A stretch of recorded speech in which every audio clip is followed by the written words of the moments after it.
Another day to talk about another episode of Flawsome season 2. Today we are talking about episode 5. Let's get right into the video.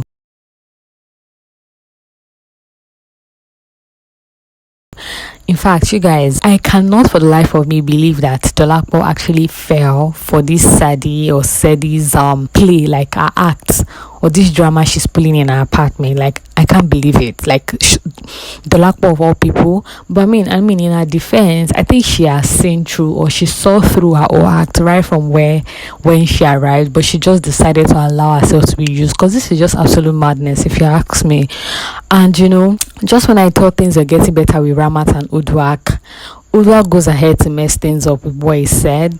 Ifeyinwa wants her call to ruin everything she's worked for, because her leaving everything in Timi's hands for a day, welcoming him back with an open arm. I mean, there's nothing wrong about that, but she's supposed to have both her eyes at the front and at the back of her head. Now Timi has death on her. I have seen her and the clerk guy together. Oof. And I feel so sorry for Ivie. Like, I feel like every small business owner can relate to how she's feeling, but we'll get to all of those things in the course of this review or this recap. So yeah, welcome back to the channel if you're a returning subscriber. I love that you keep on coming back here. You guys can see me smiling so much. But yeah, welcome. Thank you so much for coming back to watch another review, another recap video. And in case you're just seeing my channel, welcome. I really do hope you stay. Please consider subscribing, like this video, share, leave a comment. Let me know your highlights for this episode.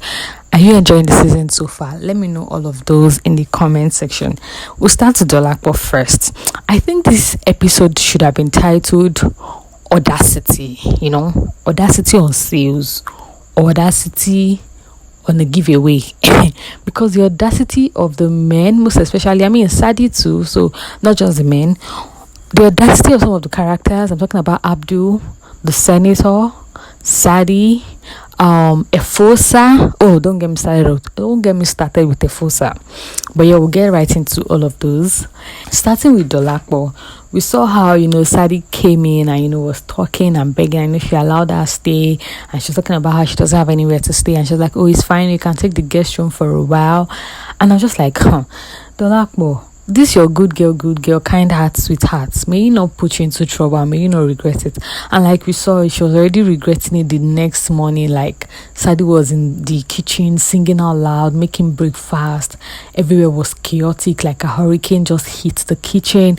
I'm just like, oh my goodness. I'm just like, Dolapo, you should know better. Like, Sadie faking a contraction, shouting her baby, asking for money for antenatal, asking for a driver's ticket to the hospital, hinting that Dolapo should change her hospital.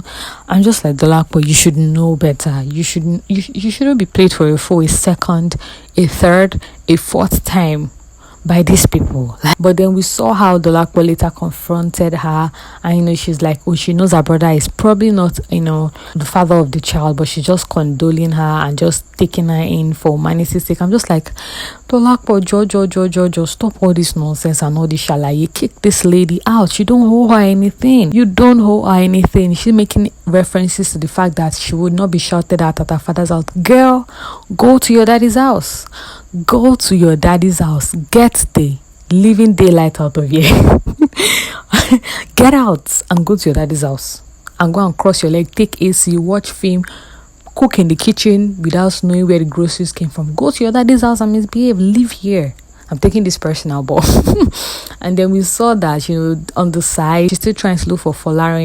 Dolapo, but they've not found any lead that will probably take them to him. And also she was trying to get the candidate slot, like the keynote speaker slot for her clients, but sadly we saw that Ronti got that ahead of her. I feel like Ronti and Dolapo forever be sore enemies, and I don't know if I'm looking forward to the end of their enmity.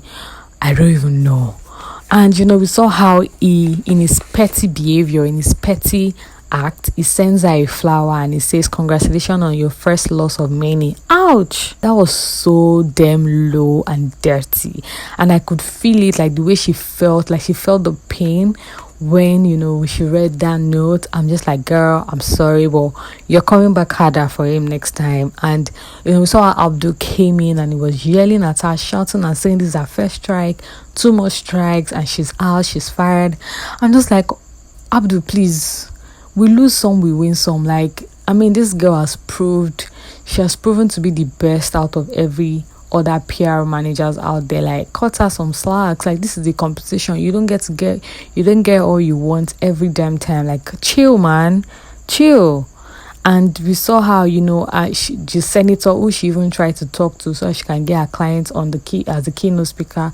We saw that man was just reeking of audacity in the very wrong ways, trying to make her drink, probably trying to have her way with her. And I liked that she had that taser in her bag and just dealt with the man and left. Like, dirty man.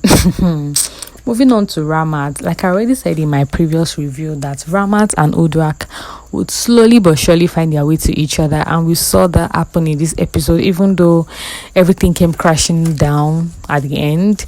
But yeah, we saw how he asked her to move her things back to the guest room and not their bedroom. Slowly they are getting back together, watching a movie together, sharing work problems, him advising her, him showing up at her office, him planning a date, getting her to dress up. And everything was nice and cute, and I'm just like, oh, this is really nice. He's really trying, and he's trying to work on their marriage and even his condition. And we saw that even during the course of this episode, Ramat opened up to Dolapo concerning Uduak's health issues, and we saw that she made Dolapo swear that she wasn't going to tell anybody. But I liked that she's been able to ease up her burden a bit by sharing with Dolapo. And this Efosa guy, like, everything he had told us so far about micromanaging, needing more help, needing more hands, having like a proper structure for our work and organization and all those things is not wrong, but the delivery is just terrible and so egoistic and so rude. Like, and I liked how he was able to help her, like put her in place concerning the whole girl issue, which is 13 and her father is trying to marry her off. And we saw how in Ramat's usual fashion, she tried to be irrational about it and just swing it to action without thinking it through and thinking of less dramatic ways to go about it. And that's the reason why Efosa was hired to work hand in hand with her and put her through. But I wish guy would just work on the delivery. After Ramat had this dinner with Uduak that was so nice, and they got home and they tried to make out, and Ramat was like, we don't need to rush, we can give each other time. And Uduak was like, I'm trying, I'm doing all the doctor asked me to do. I get that he's frustrated, but I just feel like he's actually not giving himself into the moment, or he's not giving himself into the process, and he's just trying to fasten things up and speed things up and not actually just enjoy the process and let the process take its course. Do you understand? Like, I wish Dua could just get out of his head and think less about the situation and actually live each day as it comes. Now on to Ivie. Girl, I feel so sorry for Ivie. We saw that Ivie has been missing the company of Ramat, and so she asked her sister to come stay even after chasing her. But she's like, okay, my guest room is free, so you can come crash at mine till you can find your own food and get things running for yourself. And we saw how her sister advised her to get new help, maybe find a stylist or two, someone that can help her manage deliveries, orders and all of those. And she's like, oh, she doesn't want to get anybody now, so she doesn't pay them low, she doesn't shortchange them or give them peanut, which is a valid point. But at the same time, just you have to start from somewhere. Even if he's getting one stylist and paying the stylist good enough for the month, it's good.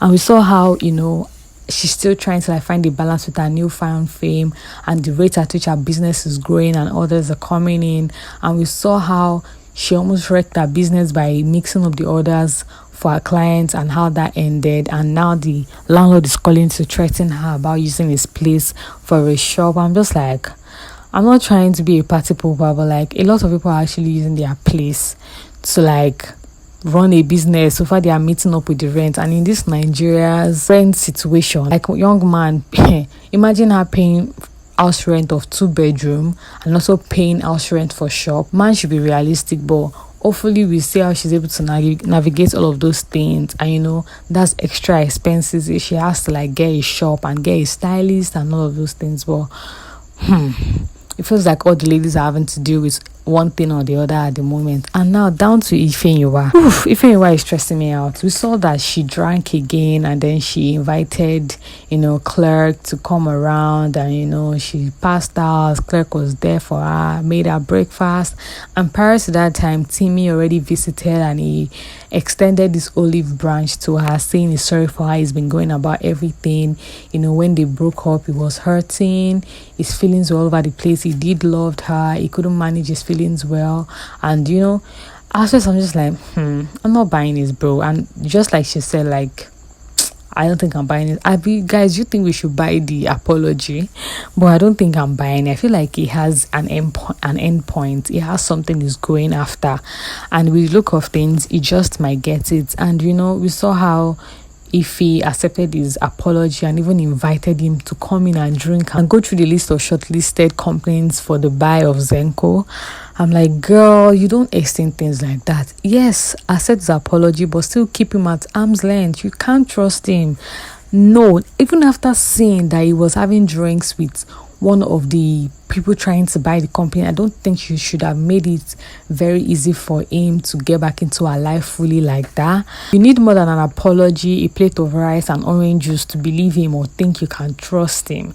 And now we saw that when after Clark finished tending to her and making sure she was fine, and they had a conversation and he was leaving, Timi was also coming to her house at the same time to bring her a plate of food and probably check up on her and see how she's doing. Since she told him she was not feeling great, and we saw how he almost ran into them and he hid in his car, and now he knows about the both of them. Like, he hasn't seen anything that really assures him that they are dating or seeing each other, but the fact that a potential customer is coming to your house or a client's coming to your house, people are arguing, you're in your PJs, like, it doesn't look professional, it doesn't look good. I'm just like, first things first, if she didn't drink the night before, there would have been no reason for her to drunk dial Clerk, asking him to come over, and him spending the night and taking care of her, and him leaving that morning, and I even missing work, which resulted into Timi come checking up on her at home.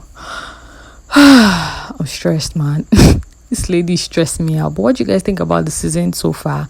I feel so sad for Dolapo. I feel terrible for Ivie. I'm really sorry for Ivie and Ramat as well. Let me know what you guys are feeling for the ladies. What was your highlights for this episode? Please like the video and subscribe to the channel.